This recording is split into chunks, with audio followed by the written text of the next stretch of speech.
Party કઈ નહીં, પોતે કરે એ જ સાચું, આની નારાજગીથી મેં પણ જે તે વખતે રાજીનામું આપ્યું હતું. ત્યારે પણ ગોપાલભાઈ ઇટાલિયાનો સ્વભાવ, મનોજભાઈ સોરઠિયા છે, એમણે 2022માં પણ કઈ રીતે શું કરેલું ને કેટલી ટિકિટોનો વેપલો કરેલો.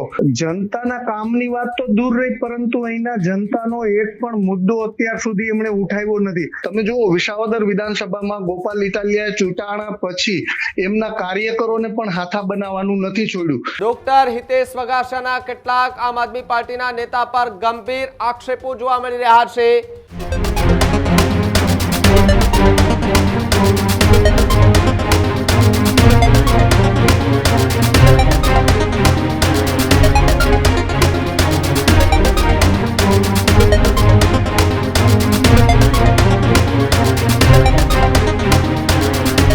ગુજરાતના રાજકારણના સૌથી મોટા સમાચાર સામે આવી રહ્યા છે કે જ્યાં ગુજરાત આમ આદમી પાર્ટીમાં મોટું ગાબડું પડ્યું છે.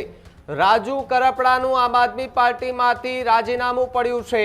રાજુ કરપડાના રાજીનામા બાદ પૂર્વ આમ આદમી પાર્ટીના નેતા વઘાસિયાનું સૌથી મોટું નિવેદન જોવા મળ્યું છે. ડોક્ટર હિતેશ વઘાસિયાના કેટલાક આમ આદમી પાર્ટીના નેતા પર ગંભીર આક્ષેપો જોવા મળી રહ્યા છે.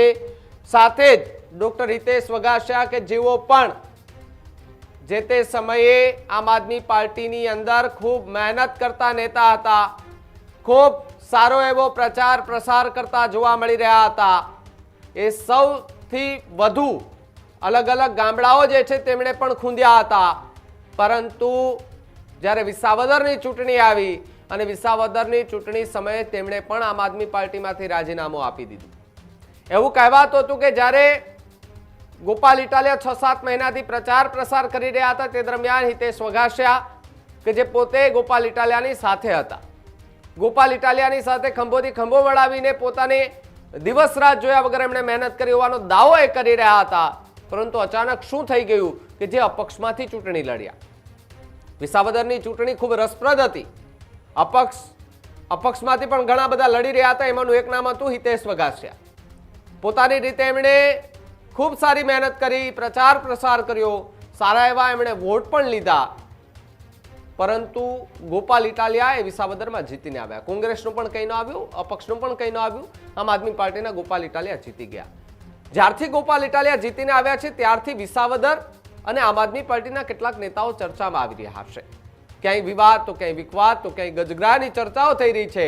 એની વચ્ચે રાજીવ કરપડાનું રાજીનામું એ સૌથી મોટો અને ગંભીર સવાલ જે છે તે આમ આદમી પાર્ટી પર ઊભો થઈ રહ્યો છે કે શું ખરેખર ગજગ્રાહના કારણે રાજુ કરપડાએ રાજીનામું આપી દીધું. આખી ઘટનાને લઈને ડોક્ટર હિતેશ વઘાસિયા કે જેઓ આમ આદમી પાર્ટીના નેતા હતા, હવે નથી, અપક્ષ ચૂંટણી લડ્યા હતા, જેમણે ગંભીર આક્ષેપો આમ આદમી પાર્ટીના વિસાવદરના જ કેટલાક નેતા પર લગાવ્યા છે. શું કહ્યું એમણે ન્યૂઝરૂમ સાથેની વાતચીતમાં, સાંભળીએ. ગુજરાતની રાજનીતિના આજે સૌથી મોટા સમાચાર આવ્યા. આપના એક ખેડૂત નેતા જેમણે છેલ્લા કેટલાય સમયથી ખેડૂતો માટે લડતા હતા, આમ આદમી પાર્ટી માટે લડતા હતા, એ રાજુ કરપડાએ અચાનક રાજીનામું આપ્યું છે. અને આપણી સાથે જેઓ આમ આદમી પાર્ટીમાં પહેલેથી ઘણું બધું કામ કરી ચુક્યા છે, પ્રદેશના એ મંત્રી પણ રહી ચુક્યા છે, એવા ડોક્ટર હિતેશ વઘાસિયા જોડાયા છે. વઘાસિયા સાહેબ, આપની પહેલી પ્રતિક્રિયા, આપે પણ રાજીનામું આપ્યું હતું, ગોપાલ ઇટાલિયા ઉપર પ્રહારો કર્યા હતા, અને હવે ક્યાંક ને ક્યાંક રાજુ કરપડાએ પણ રાજીનામું આપ્યું છે. વાત ફક્ત મારી નથી, વાત જ્યારે પાર્ટીની થતી હોય ત્યારે પાર્ટીઓની નીતિની પણ વાત થતી હોય છે. જ્યારે મેં રાજીનામું આપ્યું ત્યારે એવા આક્ષેપો લગાવવામાં આવ્યા હતા કે ભાઈ ઇલેક્શન માથે છે અને પોતાને ટિકિટની લાલચ છે, આવી બાબત ગણીને મારી ઉપર ઘણા આક્ષેપો કરવામાં આવ્યા હતા. પરંતુ ના, મેં જે રાજીનામું આપ્યું હતું એ મેં ત્યારે પણ કહેલું કે પ્રદેશના 2 થી 3 નેતાઓ કે જે પોતાની મનમાની કરે છે અને પોતે જ સર્વસ્વ છે, પાર્ટી કઈ નહીં, પોતે કરે એ જ સાચું, આની નારાજગીથી મેં પણ જે તે વખતે રાજીનામું આપ્યું હતું. ત્યારબાદ ઘણા પ્રદેશના નેતાઓ, માની લો કે કરશન બાપુ ભાદરકા છે, આજે રાજુભાઈ કરપડાનું પણ રાજીનામું આવ્યું. તો ક્યાંક ને ક્યાંક હવે તો લોકોને વિશ્વાસ છે જ પાકો કે ભાઈ જ્યારે હું વાત કરતો હતો એ વાત સાચી હતી. 2-3 લોકો પોતાની રાજકીય કારકિર્દી બનાવવા માટે આખી ગુજરાતની જનતાને ગુમરાહ કરવા નીકળ્યા છે. તો એનાથી વાકેફ થઈ અને હવે પછી ગુજરાતની જનતા ધ્યાન આપે અને આવા જે દંભી લોકો છે એમને ઓળખે, એ જરૂરી છે. હિતેશભાઈ, 2-3 લોકો કોણ એના નામ ગુજરાતની જનતાના મનમાં સવાલ છે કે દર વખતે એ આરોપો લગાડવામાં આવે છે કે 2-3 પ્રદેશના નેતાઓ, તો એ નેતાઓ કોણ છે? તમે પણ હવે ખુલીને નામ આપી શકો. નામ તો મેં જે તે વખતે પણ આપેલું કે ભાઈ, જે તે વખતે પણ મેં વાત કરેલી કે મને ઇલેક્શનના ટિકિટ ન આપવાથી હું નારાજ નહોતો, પરંતુ ત્યાર પછીનું મારી સાથે જે વર્તન કરવામાં આવ્યું એનાથી મેં નારાજ થઈ અને રાજીનામું આપ્યું હતું. ત્યારે પણ ગોપાલભાઈ ઇટાલિયાનો સ્વભાવ, મનોજભાઈ સોરઠિયા છે, એમણે 2022માં પણ કઈ રીતે શું કરેલું ને કેટલી ટિકિટોનો વેપલો કરેલો એ પણ ખ્યાલ છે. અને આગામી 27માં પણ એ લોકો ટિકિટના વેપલા માટે, એટલે કે ટિકિટોનો વેપાર કરવા માટે જ આ આખી રણનીતિ ઘડાઈ રહી હોય એવું સ્પષ્ટ છે. વઘાસિયા સાહેબ, તમે એ વિસ્તારમાંથી આવો છો જ્યાંથી ગોપાલ ઇટાલિયા ધારાસભ્ય બનીને આવ્યા છે. ધારાસભ્ય બન્યા બાદ ઘણા એવા વિરોધો એ જ વિસ્તારના સ્થાનિકોએ કર્યા છે, તો શું હકીકત ધારાસભ્ય બન્યા બાદ એ વિસ્તારના જનતાના જે કામ હતા એ પૂરા નથી કર્યા ગોપાલ ઇટાલિયાએ? જનતાના કામની વાત તો દૂર રહી, પરંતુ અહીંના જનતાનો એક પણ મુદ્દો અત્યાર સુધી એમણે ઉઠાવ્યો નથી. જ્યારે ઇલેક્શનની વાત હતી ત્યારે ખૂબ મોટી મોટી વાતો કરતા હતા કે ભાઈ મારા આવવાથી આમ થઈ જશે, તેમ થઈ જશે. અત્યાર સુધીમાં રોડનો એક ખાડો પણ એમણે બુર્યો નથી. અત્યાર સુધીમાં એમણે કોઈ પણ કામ કરેલું નથી. એક પણ કામ એવું નથી કે જે ધારાસભ્યએ પોતે કરાવેલું હોય. અહીંયા લોકો રોડ રસ્તાથી પરેશાન છે. લોકોને અત્યારે જે ટેકાના ભાવમાં તકલીફો હતી એનાથી પરેશાન હતા. કે એક પણ પ્રકારનું વિકાસનું કામ આપણે જે કહીએ એ અહીંયા કર્યું તો નથી, પરંતુ આ વિસ્તારમાં પણ દેખા દેતા નથી. પોતાની રાજકીય કારકિર્દીને આગળ લઈ જવા માટે અલગ અલગ વિસ્તારોમાં ફરે છે અને જે કંઈ આપણે એમ કહીએ કે પોતાની છબી એના માટે સર્વસ્વ છે, જનતા એના માટે કંઈ છે નહીં, એવું એમનું વર્તન છે. તો આગામી ચૂંટણીઓમાં જનતા જાકારો આપશે ખરા ગોપાલ ઇટાલિયાને કે આમ આદમી પાર્ટીને? ચોક્કસ જનતા તો ઠીક છે, પણ પોતાના કાર્યકરો પણ જાકારો આપશે. અને એ સ્પષ્ટ છે. તમે જુઓ, વિસાવદર વિધાનસભામાં ગોપાલ ઇટાલિયાએ ચૂંટાણા પછી એમના કાર્યકરોને પણ હાથા બનાવવાનું નથી છોડ્યું. તમે ગુજરાતનો ઇતિહાસ ચેક કરી લ્યો કે જે ધારાસભ્ય પોતે વકીલ હોય અને એમના અંગત માણસ ઉપર એટ્રોસિટી જેવી ફરિયાદ થતી હોય તો એ વકીલ દરજ્જાનો વ્યક્તિ એમના આગોતરા જામીન ગોતવાના બદલે એમને ફૂલના હાર પહેરાવી અને જેલમાં મોકલે. આવી કઈ ઘટના બની હશે?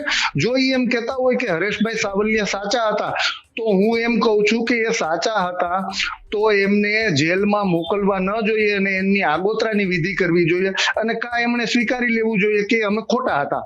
ત્યારે જે કાંડ બન્યો એમાં અમે લોકો ખોટા હતા એટલે અમારે જેલમાં જવું પડ્યું, અને અથવા તો એમણે સ્વીકારવું જોઈએ ને કે ભાઈ અમે સાચા છીએ તો અમને આગોતરા મળવા જોઈએ. અને આજની તારીખમાં પણ હરેશભાઈ સાવલિયા ઉપર પાસા જેવી કલમ લાગી અને અમદાવાદ જેલમાં છે, છતાં પણ પાર્ટી એમને છોડાવવા માટે કે એમની કઈ પ્રોસિજર કરતી નથી.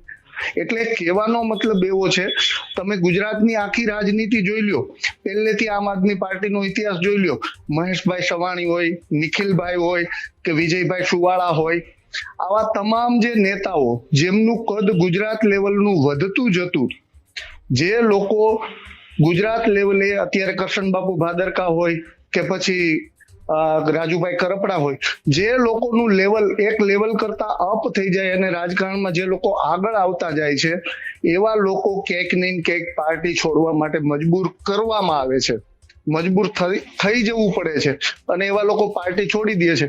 તો હું આપને એ કહેવા માંગુ છું ઉમંગભાઈ કે શું 4 થી 5 લોકોથી પાર્ટી ચાલે? નહીં, ન ચાલે. પરંતુ આમની નીતિ એવી છે કે આપણે 4-5 લોકો જે છીએ એ જ બધું કરીએ અને તો જ જે ટિકિટનો વેપલો છે એ આપણો ચાલુ રહે.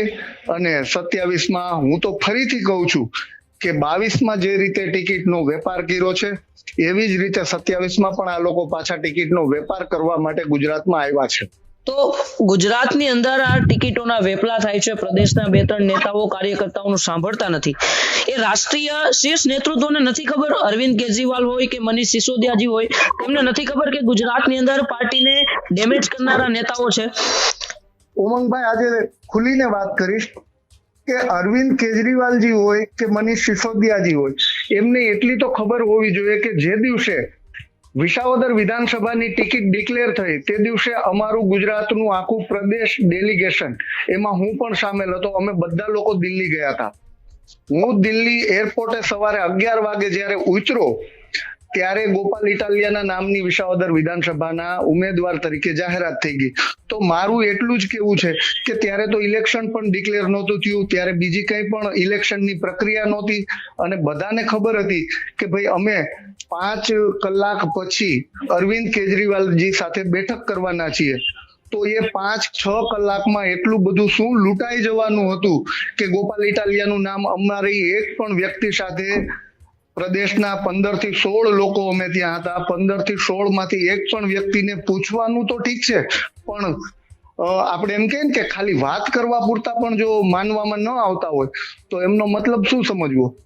તો 5 વાગે અમારી જયારે કેજરીવાલજી સાથે બેઠક હતી ત્યારે બેઠક કરીને પણ એ લોકો ઉમેદવાર ડિક્લેર કરી શકે એમ હતા, પરંતુ નહીં, એમણે સવારે 11 વાગે ઉમેદવારનું નામ ડિક્લેર કરી દીધું.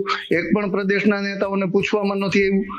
તો જ્યારે વાત મેં અહીંયા કરી તો આ બધી શું અરવિંદ કેજરીવાલજીને ન ખબર હોય કે કોઈ પણ વિસ્તારની આપણે ટિકિટ ડિક્લેર કરતા પહેલા ત્યાં સ્થાનિક ગ્રાઉન્ડ શું છે. સંદીપ પાઠકજી છે જે રાષ્ટ્રીય મહામંત્રી છે, અમારા આમ આદમી પાર્ટીના જે તે વખતના રાષ્ટ્રીય મહામંત્રી હતા, તો 2022માં એમણે પણ મને વાત કરેલી હતી. તો સંદીપ પાઠકજીને પણ ખબર હોવી જોઈએ કે ભાઈ કોઈ બી વિધાનસભા વિસ્તારની ટિકિટ ડિક્લેર કરતા પહેલા આપણે ત્યાં લોકલ કાર્યકર્તાઓ સાથે સંકલન કરી અને પછી આગળ વધીએ. જી બિલકુલ, આભાર હિતેશભાઈ આપની પ્રતિક્રિયા બદલ.